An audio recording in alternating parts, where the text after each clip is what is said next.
기도하겠습니다. 하나님 감사합니다. 지난 3일 동안에도 주님께서 은혜 가운데 함께하여 주시고 이 밤에 함께 예배할 수 있도록 허락하시니 감사합니다. 이 시간에 주님 주의 말씀으로서 우리에게 임하여 주시고 그 말씀을 들을 때 하나님 또 위로받을 자 위로케 하여 주시고 하나님 회복시켜 주시는 귀한 역사가 이 밤에 있게 하여 주시옵소서. 감사드리며 예수 그리스도의 기도합나이다. 아멘. 할렐루야. 날씨가 많이 쌀쌀해졌습니다. 건강하시길 주의 이름으로 축복합니다. 제가 지난주에 잠깐 운동을 하다가 어떤 프로그램을 잠깐 보았습니다. TVN이라는 이제 종편 케이블 방송인데 거기서 했던 방송 중에 리틀 빅 히어로라는 프로그램을 잠깐 보았습니다. 그게 어떤 거냐면 이제 일상생활에서 사람들에게 희망을 주는 그냥 일반적인 사람들의 이야기를 다룬 휴먼 다큐멘터리였습니다. 그날에는 이제 달리기 전도사라는 별명을 가진 안정은이라는 여자 청년인데 그 청년의 삶을 이제 좀 다루더라고요. 1시간 동안 이제 프로그램을 했는데 그것을 저는 참 감명 깊게 보았습니다. 28살 아직 결혼하지 않은 젊은 청년입니다. 근데 그 청년은 아침 새벽 5시 45분이면은 알람이 울려서 일어나죠. 그러면은 이제 운동복으로 갈아입고 아침부터 달리기를 하는데 8km에서 9km까지 아침부터 달립니다. 그러니까 아침 운동을 마치고 나면은 잠깐 집에 있다가 또 달리러 또 오후에 또 나갑니다. 그래서 하루 종일 하는 게 뭐냐면 달리는 게 일입니다. 직업이 특별히 있는 게 아니라 달리는 것, 그리고 그것을 통해서 강연하는 게 그게 그 청년의 직업이었습니다. 그녀가 이 달리는 것을 통해서 무엇을 소통하고자 하는 것일까라는 것을 이제 그 프로그램에서 보여주더라고요. 그녀가 이제 작년 같은 경우는 세계 마라톤에서 좀 극한의 마라톤이라고 있습니다. 그래서 사막 같은 마라톤을 달리는 게 있는데 몽골에 가면은 몽골 고비 사막이라는 곳이 있습니다. 거기 마라톤이 약 250km를 일주일 동안 쉬지 않고 달리는 겁니다. 하루에 40km 이상씩 모든 짐을 먹을 것부터 시작해서 잠자는 것 포함 모든 것을 메고 하루 종일 달리는 겁니다. 그리고 밤에는 혼자 자는 거죠. 그러면서 일주일 동안 그것을 하더라고요. 근데 250km를 완주를 하는 겁니다. 한 여자가. 그리고 세계 6대 마라톤이라고 혹시 아십니까? 시카고, 뉴욕, 베를린, 도쿄, 런던, 이렇게 보스턴까지 해서 6대 마라톤이라는 게 있습니다. 그 6대 마라톤을 작년까지 해서 작년에 베를린 마라톤까지 포함해서 6대 마라톤을 전부 다 42.195km를 달렸더라고요. 물론 전문적인 마라톤 선수는 아닙니다. 그런데 오직 달리기 위해서 어디 가든지 달리는 것이 그녀의 삶이었습니다. 그래서 아침부터 시작해서 저녁까지 달리는데, 이 청년이 달리는데 SNS를 하죠. 요즘에는 청년들이 SNS를 합니다. 그 SNS를 통해서 방송을 하면서 사람들과 소통을 합니다. 그리고 자체적으로 달리는 사람들의 모임을 인도를 하고, 그리고 심지어는 대회까지도 그렇게 주최를 합니다. 또한 소아암 환자들 아니면 장애인들, 이런 사람들과 함께 달리는 것들을 그 청년은 계속해서 진행을 하고 있습니다. 그 과정 속에서 인터뷰를 보면은 안정은 청년뿐만 아니라 다른 사람들의 인터뷰도 같이 있었는데, 왜 이 안정은 청년이 달리기를 시작했는가를 보여주었습니다. 원래 이 청년이 전공은 컴퓨터였습니다. 그런데 원래 꿈은 승무원이 되는 거였죠. 스튜어디스가 되는 것이 꿈이었는데 그게 쉽지만은 않았다고 합니다. 계속해서 시험을 보는데 낙방을 하게 되는 것이죠. 도전을 해도 계속 떨어지고, 도전을 해서 계속 떨어지고, 그러다가 어느 순간에는 중국 항공사에 합격을 했습니다. 그런데 한중 관계가 사드 문제로 인해서 약간 좀 불편한 때가 있었지 않았습니까? 그때 하필이면은 합격을 해서 결국은 합격이 무산이 됐습니다. 그래서 9번의 실패, 계속해서 꿈을 이루고자 도전했는데 계속 실패하니까 그 답답함이 너무나도 커서 이 답답함을 어떻게 해결할 수 없었던 것이죠. 심지어 부모님들조차도 이 청년의 삶에 대해서 집에서 조용할 만큼 집 분위기가 너무 다운돼 있었다고 하더라고요. 그래서 본인 스스로 너무 답답한 나머지 그 답답함을 해결하기 위해서 밤에 나가서 달렸답니다. 딱 5분간 달린 겁니다. 그런데 그 5분간 달리는데 그 5분의 달리기가 자신의 삶을 완전히 뒤바뀌게 해줬다는 것이죠. 실패와 절망으로 아무것도 하지 못하고 방에서 울고만 있었고 자존감도 없었는데 그 5분 달리고 나니까 완전히 달라진 겁니다. 그러면서 사람들에게 달리기를 전한 겁니다.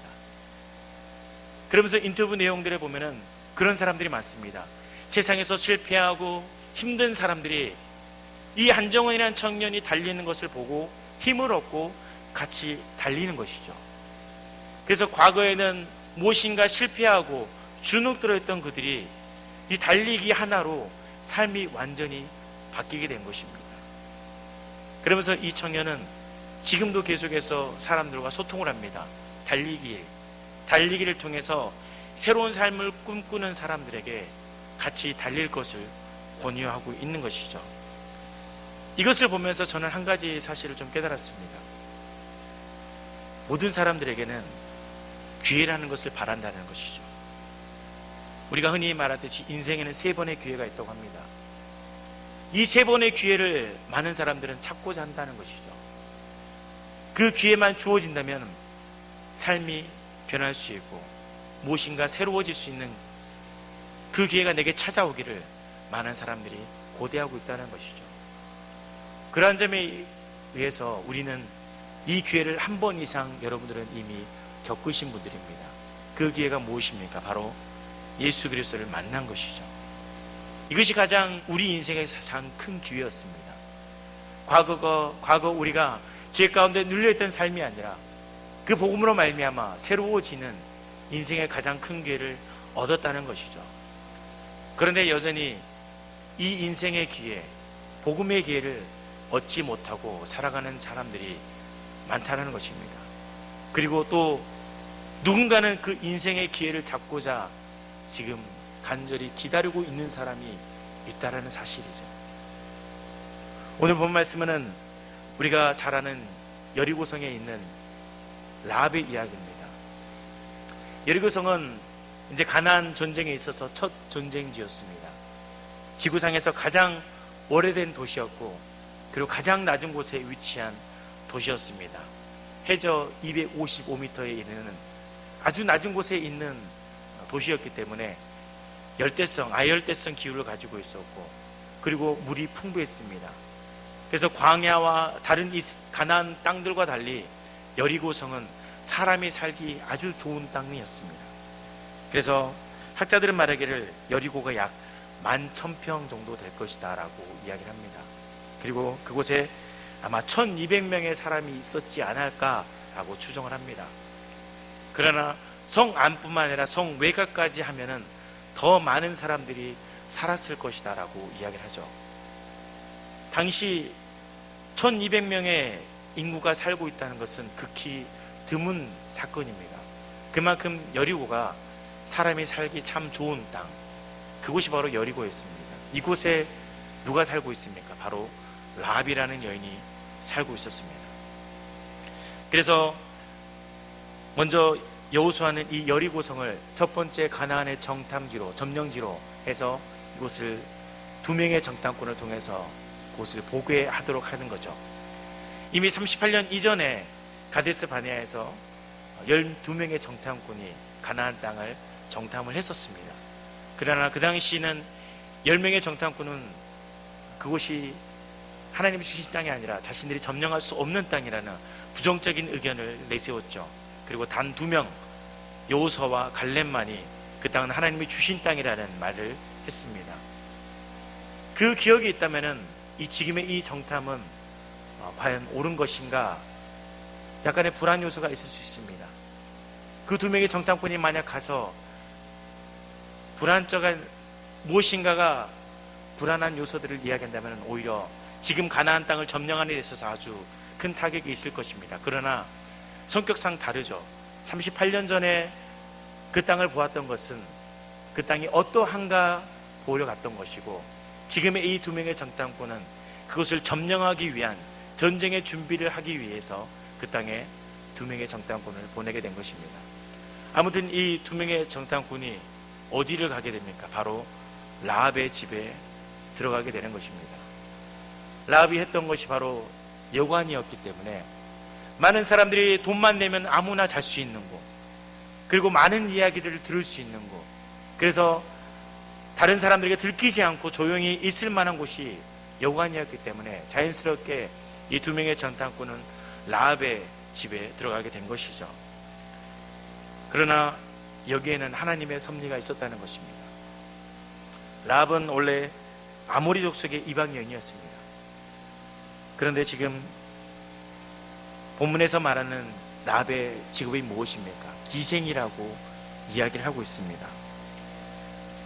본문에는 기생이라고 번역되어 있지만 새 번역이나 메시지 성경에서는 무엇이라고 번역되냐면 창녀라고 번역을 하고 있습니다. 이제 히브리어로 조나라고 이야기하는데, 이것은 성적으로 문란한 그것을 이야기할 때 이 조나라는 단어를 사용을 합니다. 그래서 매춘부를 가리킬 때도 이 조나라는 말을 쓰죠. 그래서 일부 학자들은 그녀가 창기가 아니라 그냥 여관 주인일다라고 이야기하는 경우가 있지만은, 그러나 이 원어적 의미가 이미 성적인 문란을 이야기하고 있기 때문에 그녀의 직업이 창녀였던 것이죠. 창녀이면서 또한 술집을 운영하고 사람들이 묵을 수 있는 숙식을 제공했던 것이 바로 그녀의 직업이었던 것이죠. 우리가 바라봤을 때는 매우 나쁜 직업, 선입견을 가지고 있죠. 그러나 그 당시 가나안 시대 속에서 창녀는 나쁜 직업이 아니었습니다. 그 당시에는 창녀가 두 가지 있었습니다. 첫 번째로는 우상의 신전 앞에서 있었던 창녀들이었습니다.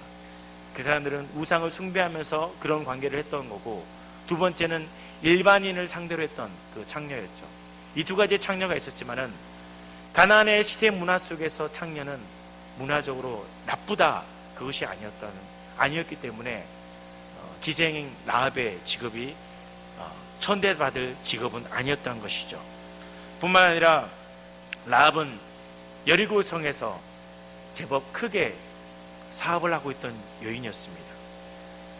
그렇기 때문에 돈도 또 어느 정도의 명예도 권력도 가지고 있었던 것이 바로 라합이었습니다. 물론 우리가 바라볼 때는 직업적으로 매우 조금 불편한 관계가 있겠지만은, 그럼에도 불구하고 라합은 그곳에서 상당한 영향력을 가지고 여관을 운영했다는 것이죠. 그런데 두 명이 어떻습니까? 금세 탄로가 됩니다. 그래서 3절 말씀을 보면 여리고 왕이 라합에게 사람을 보내서 그들이 어디 있는지를 묻게 되죠. 그때 어떻습니까? 라합은 이 두 명의 정탐꾼을 숨겨줍니다. 이것은 라합에게 있어서 삶의 도박이었습니다. 두 명의 정탐꾼이 이미 왔다는 사실을 알고 있었는데 그것을 숨겨준다. 어쩌면은 그것이 걸린다면은 라합에게서는 생명을 잃을 수 있는 큰 도박이었던 것이죠. 그러나 반대로 이야기하면은 라합에게는 이것은 인생의 기회였습니다. 새로운 삶을 시작할 수 있는 기회. 다시 말씀드리면은 그녀는 인생의 회의가 있었습니다. 매일 똑같은 삶의 연속. 그런데 그 지긋지긋한 삶에서 벗어날 수 있는 기회가 도통 새롭게 다가오지 않는 것이죠. 매일 사람들은 술 취해 있고 떠들어대고 싸움질하고 그런 문화 속에서, 그런 사회 속에서 계속 하루하루를 살아가는 것이 라합의 삶이었습니다. 얼마나 답답했을까요? 벗어나고 싶은 마음이 없었을까요? 과거에는 선택이 아니라 강제로 인해서 잘못된 직업을 가지시는 분들도 있었습니다. 그런 직업들 때문에 선입견이 있었고, 또 우리는 그 사람들과 관계하는 것이 참 어려웠습니다. 동네마다 요즘에는 잘 보이지 않지만 선술집들이 참 많이 있었죠. 선술집마다 어떻습니까? 밤마다 싸우는 소리가 들리고 희낙낙거리는 소리가 들립니다. 술 취한 사람들이 길바닥에 널브러져 있고, 그런 모습들을 바라보면서 우리들은 어떻습니까? 과거에 좀 눈살집 부리면서 거리를 멀게 했던 것이 바로 우리들의 그런 모습이었습니다. 그래서 뭔가 가지 않게 되고 거리끼게 되죠. 특별히 홍등가는 더 그렇습니다. 대전 같은 경우는 옛날에 유천동이 홍등가였다라고 이야기하더라고요. 그곳을 걷는다는 것, 그곳을 갖는다, 무엇인가가 자기는 아무것도 아님에도 불구하고 괜히 그 거리를 지나가면은 뒤집는 느낌, 우리가 가지 않아야 될 길을 걷는 느낌, 그런 느낌이 듭니다. 그런 사람들과 만남을 갖는다는 거 쉬울까요? 라합은 지금의 삶에 있어서 너무나도 견디기 힘들었고 무엇인가가 변화되길 원했지만은 그 누구도 자신에게 와서 새로운 삶을 이야기해 준 적이 없었습니다. 답답했죠. 예수님께서 가늠한 여인에 대해서 이야기하실 때 어떻습니까? 많은 사람들이 돌을 들고 그녀를 죽이려고 했습니다. 물론 율법을 하면 그녀는 당연히 죽어야 되죠. 그러나 예수님께서는 어떻게 하십니까? 그녀를 죽이십니까? 아니죠. 예수님은 그녀에게 기회를 주십니다. 새로운 삶으로서의 전환할 수 있는 기회를 주시는 거죠. 그래서 그녀는 변화된 삶을 살 수 있었습니다. 우리의 전도 대상자도 마찬가지죠. 어쩌면은 많은 사람들이 어떠한 편견을 가지고 당신은 안 된다라고 혹시 생각하고 있으며 전도를 하지 못하는 그런 경우도 있지 않습니까? 그러나 그들 모두가 복음을 드려야 할 대상이라는 것이죠. 직업이 어떻든 환경이 어떻든 모든 사람은 복음을 드려야 할 대상이라는 것입니다. 본문에서 라합은 그 기회가 찾아온 것이고 그 기회를 놓치지 않은 것뿐입니다. 그냥 정탐꾼을 신고하면 아마 많은 포상금을 받을 수 있었을 것입니다. 더 많은 부를 가질 수도 있었겠죠. 아니면은 장사를 접고 또 다른 일을 할 수도 있었을 겁니다. 그러나 라합에게 있어서 중요한 것은 단순히 직업만 이야기한 것이 아니었습니다. 그녀는 영적으로도 변화되길 원했던 것이죠. 그래서 군사들에게 거짓말을 합니다. 이미 그들이 떠났다라고 이야기했고 군사들은 그것을 믿고 두 명의 정탐꾼을 쫓아갑니다. 그리고 숨겨뒀던 그 두 명의 정탐꾼과 이야기하게 되는 것이죠. 이 대화 속에서 보면은 이미 라합은 이스라엘의 역사가 어떻게 되었는지 이미 소문으로 듣고 있었습니다. 하나님이 어떤 분이신지, 하나님이 애굽을 어떻게 멸하셨고, 그리고 광야 속에서 어떻게 인도하셨고, 저 먼 땅에서 하나님께서 어떻게 이스라엘을 인도하셨는지 모든 것들을 알고 있었습니다. 항상 라합은 이 이스라엘 백성에 관심을 두고 있었다는 것이죠. 만약 하나님이 살아계신다면, 그 하나님이 계신다면 내게 찾아왔으면 어떨까? 그 하나님이 내게 찾아오신다면 내가 변화되지 않을까? 내 삶이 지금의 삶이 아니라, 지금의 이 시궁창 같은 삶이 아니라 좀 더 나은 삶을 살 수 있지 않을까? 그 기회를 간절히 바라고 있지 않았을까요? 그런데 마침 그 두 사람이 이 라합의 집에 온 것이죠. 그러면서 라합은 그들이 왔다는 그 소식을 듣고, 그리고 그 사람들이 찾아왔을 때 그 마음에, 다른 사람들은 이미 마음이 녹았고 그렇지만 라합은 다른 마음을 품었던 것이죠. 바로 하나님을 만나고 싶은, 삶의 기회를 바꾸고 싶은 그 마음을 이미 품었다는 것입니다. 그래서 두 명의 정탐꾼과 이야기 속에서 그렇습니다. 자신의 부모들, 형제들까지 다 살려줄 것을 이야기하는 것이죠. 그리고 예수 그리스도의 그 구원의 역사, 그 구원의 은혜를 받고자 하는 그런 믿음의 일들을 바라볼 수 있습니다. 결국은 라합은 이 두 명의 정탐꾼과 조약을 맺고, 그리고 그 붉은 줄로 인해서 구원을 받습니다. 그리고 이방 여인이었던 라합이 예수님의 족보에 등장하는 여인으로 완전히 삶이 변화되는 것을 볼 수 있습니다. 오늘 우리가 이 본문을 통해서 보고자 하는 것은 어쩌면 우리 주위에 라합과 같은 사람들이 있다는 것이죠. 라합이라는 이름 앞에는 언제나 창녀라는 해시태그가 붙어 있습니다. 해시태그가 뭐냐면 여러분들 핸드폰에 보시면은 샵 버튼이 있으시죠. 이 샵 버튼을 말하는 것이 해시태그입니다. 이것 샵 버튼을 하고 그 다음에 어떤 단어를 쓰면은 그 단어에 해당되는 모든 것들이 다 요즘에는 나옵니다. 검색하면 다 나오죠. 한마디로 샵 창녀 치면은 라합의 이름 앞에는 항상 창녀 라합이라는 이름이 언제나 따라 붙어 있었습니다. 어디를 가든지 무엇을 하든지 언제나 그 창녀라는 이름이 그녀 이름 앞에는 항상 있었던 것이죠. 너무나도 답답하고 억울해 보이지 않습니까? 물질적인 어려움은 없었지만은 삶은 날마다 피폐했습니다. 날마다 술 취한 사람들, 날마다 그렇고 그런 사람들이 와서 지내는데 그녀의 삶이 과연 영적으로 깨끗했을까요? 아니요. 너무나도 답답했을 것이라고 저는 여겨집니다. 어떻게 해서든지 그 삶에서 벗어나고 싶었을 것이라고 저는 여겨집니다. 그래서 두 명의 정탐꾼이 왔을 때 라합은 그 기회를 얻었고 그들을 숨겼다는 것이죠. 그리고 그 변화의 기회로 말미암아 어떻습니까? 그녀 이름 앞에 창녀라는 해시태그가 사라지게 되었습니다. 창녀 라합이 아닌 믿음의 여인 라합, 예수님의 족보에 등장하는 라합이라는 이름으로 변하게 되었다는 사실이죠. 이것이 주는 교훈이 무엇일까요? 앞서 제가 이 안정은이란 청년에 대해서 말씀드렸죠. 이 안정은 청년은 여러 사람에게 달리기에 좋은 점을 전도를 합니다. 그래서 달리기를 통해서 삶의 변화를 일으킬 수 있다는 것을 이야기하죠. 그래서 삶의 회의를 느끼고 있던 사람들이 이 청년이 달리고 있는 모습을 통해서 자신도 달려보겠다라고 달립니다.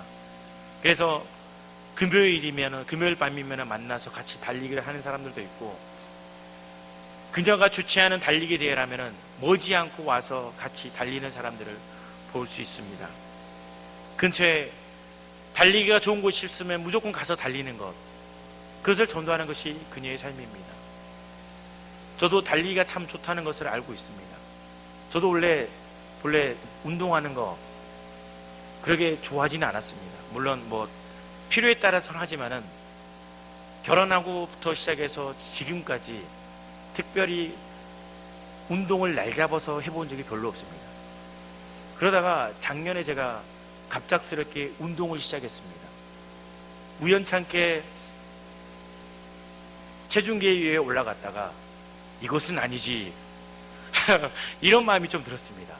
앞자리가 조금 위태한데 이런 것을 보고 이러면 안 되겠구나. 그때부터 다이어트를 시작해야 되겠다 라고 다짐을 하고 운동을 시작했습니다. 어떤 운동을 했냐면 그냥 달렸습니다. 제일 처음에는 달릴 수가 없죠. 운동을 안 하다가 갑자기 어떻게 달리기를 합니까? 처음에는 걸었습니다. 그러다가 조금씩 몸이 되니까 그때부터 달리기를 시작했죠. 그래서 날이면 날마다 밤이면 나가서 집 근처에 달리기 좋은 코스가 있었습니다. 한 6km, 7km 정도 거리인데 천변을 따라서 달리기가 좋은 곳이 있었죠. 그래서 밤마다 거기를 달렸습니다. 물론 달리면서 힘이 든 것이 있었지만은 나중에는 기분이 좋아지더라고요. 달림으로 인해서 내 몸이 좋아지는 것을 떠나서 저는 달리면서 그냥 달린 게 아니라 이어폰을 꽂으면서 찬양을 들었거든요. 찬양을 듣고 또 기도하면서 달렸습니다. 그러니까 그 답답했던 어떤 마음들이 있지 않습니까? 근데 그게 해소가 되는 겁니다. 달리면서 몸도 운동이 되고 마음도 운동이 되고 영적으로도 참 깨어있는 일석이조 일석삼조더라고요. 그래서 달리기가 너무 좋다라는 것을 그때 깨달았죠. 그때부터 시작해서 지금까지 그 운동을 하고 있습니다. 여러분도 달리시길 주 여러분 축복합니다. 아무튼 이런 달리기가 하나를 사람을 바꿀 수 있다는 것, 참 간단한 것 같지만은 어떤 기회든지 그 사람에게는 변할 수 있는 기회가 있다는 것이죠. 우리나라 고독사 인구를 아십니까? 2018년 기준으로 2,549명이라고 합니다. 물론 이 고독사라는 정의가 아직은 완벽하진 않습니다. 무용고 사까지 합쳐서 이야기를 하죠. 그래서 2,549명이 매년마다 점점 늘어나고 있는데 고독사가 늘어납니다. 며칠을, 심지어는 몇 달을 전혀 발견하지 못했다가 어느 순간 백골이 된 상태로 발견하는 그런 사건도 종종 보게 됩니다. 고독사가 된다는 게 어떤 것일까요? 누군가가 관심을 가져주고 누군가가 찾아와 준다면은 그런 고독사가 없을 것인데 아무도 눈길을 주지 않으니까, 심지어 죽은 것조차도 몰라서 백골이 된 상태까지 가는 그런 안타까운 것이 고독사 아닙니까? 이것이 육체적인 고독사라면 영적인 고독사는 없을까요? 우리 주위에 어떤 사람들은 가슴이 답답해서, 삶이 너무나도 힘이 들어서 무엇인가 변화를 원하고 누군가가 내게 관심을 가져주기를 원하는데 아무도 와서 내게 말을 하지 않으니까 점점 삶이 힘들어가고 심지어는 잘못된 선택까지 하는 그런 분들이 많다는 사실이죠. 라합의 간절함, 하나님은 어쩌면 라합의 그 간절함을 들으셨을 겁니다. 두 명의 정탐꾼이 그곳에 간 것은 라합이 그 기회를 바랐던 것이고 원했던 것이었기 때문에 하나님께서 그 두 명의 정탐꾼을 그곳에 보내신 것이죠. 저들을 만나고 싶다, 하나님을 만나고 싶다, 하나님을 만나면 내가 변화되지 않을까, 그런 간절한 기도에 하나님께서 응답하셨다고 저는 봅니다. 우리가 태신자를 작정하고 기도하고 있지만은 다시 생각해 보면 하나님께서 우리에게 그 태신자를 준 것이 아닐까라고 생각이 드는 것이죠. 어쩌면 우리가 정한 그 태신자는 지금 라합과 같은 기회를 기다리고 있을지 모릅니다. 삶의 고뇌 때문에 한 번만 내게 와서 복음을 증거해 주면은 내가 변화된 삶을 살 수 있는데 그 기대를 어쩌면 가지고 있는 사람들이 있을 수 있다는 것이죠. 누군가가 손만 내밀어 주면은 당장이라도 달려갈 수 있는 그런 사람이 준비되어 있을 수 있다는 사실이죠. 그런데 우리는 그들을 향하여 손을 내밀어 주지 않을 때가 많다는 것입니다. 무슨 말이냐면 저 사람은 안 돼, 저 사람은 복음을 받아들일 준비가 안 돼 있어. 그러게 우리는 편견을 가지고 사람을 바라보고 그 사람에게 복음을 증거하지 않는다는 것이죠. 여러분 중에 혹시 집장촌에서 전도를 해보신 분이 계십니까? 물론 저도 거기서 전도를 해본 적은 없습니다. 결코 쉽지 않겠죠. 제가 아는 어떤 목사님이 그곳에 개척을 했습니다. 참 큰 위험감을 가지고 또한 그곳에 개척을 한 것이죠. 사람들이 어떻게 거기에 개척을 할 수 있을까 생각을 할 수 있겠지만 그 목사님은 아무튼 거기에 개척을 했습니다.